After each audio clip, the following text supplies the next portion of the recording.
নমস্কার বন্ধুরা, আজকে আমি চলে এসেছি একটা নতুন রেসিপি নিয়ে।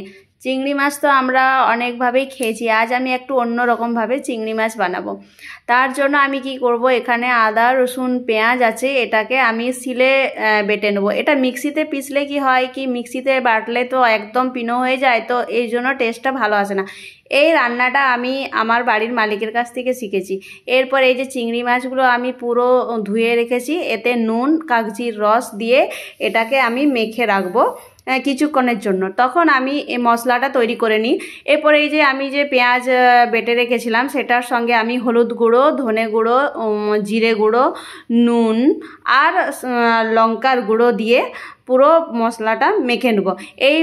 এই রান্নাটা এইভাবেই করতে হয়, মানে কড়াইয়ে তেলের উপর এগুলো না দিয়ে আগেই মশলাটা এইভাবে তৈরি করে নিতে হয়। এরপর আমি কড়াইয়ে তেল দিয়েছি, তেলটা গরম হয়ে যাওয়ার পর কোনো ফোড়ন দেওয়ার দরকার নেই, ডাইরেক্ট মশলাটা দিয়ে দিলেই হলো। এরপর মশলাটাকে আমি ভালো করে ভাজতে থাকবো। আর এই রান্নাটা আমাকে একদিন আন্টি বানিয়ে খাইয়েছিল, তো আমাকে খুব ভালো লেগেছিল। তাই আমি বলি, আন্টি কিভাবে বানিয়েছো? তো আন্টি আমাকে বললো যে এইভাবে বানাতে হয়, তো তাই আমি বানালাম। এরপর আমি এতে একটু জল দিয়ে দিলাম। জল দেওয়ার পরে এই রান্নাতে আমি দেব কাঁচা আম। এই যে আমগুলোকে ছোট ছোট টুকরো করে কেটে রাখা হয়েছে, এই ঝোলটা যখন ফুটবে তাতে এই আমগুলো দিয়ে দেব। আর কি লাগবে, এটাতে লাগবে যে আমরা ডাবের জল খাই, সেই শাঁস যে থাকে ডাবের, সেই শাঁসগুলোকে লাগবে। আমি ওই একটা শাঁসওয়ালা ডাব আনা করিয়েছিলাম, জলটা ছেলে খাওয়ার পরে এই শাঁসটা দিয়ে আমি ছোট ছোট করে টুকরো করে কেটে রেখেছিলাম। এরপর লাগবে কোকোনাট মিল্ক।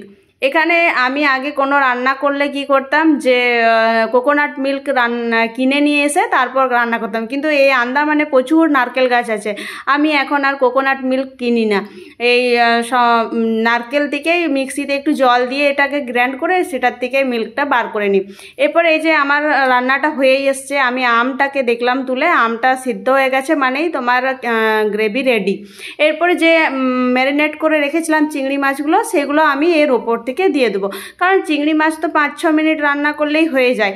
এরপর যে জলটা ছিল সেটাও আমি দিয়ে এটাকে ভালো করে একটু ফুটতে দিয়ে দেবো, কারণ আর এখনই একটু ফুটলেই এটা হয়ে যাবে। চিংড়ি মাছ সেদ্ধ হতে তো বেশি টাইম লাগে না, তাই এইভাবে। এরপর আমি এর ওপরে দিয়ে দিলাম 2 কাঁচা লঙ্কাকে চিড়ে, তাহলে গন্ধটাও একটু ভালো আসবে আর টেস্টটাও ভালো আসবে। এরপর দিলাম ফুটে যাওয়ার পর ধনেপাতা কুচি দেওয়ার পর এই তো আমার রান্না হয়ে এসছে।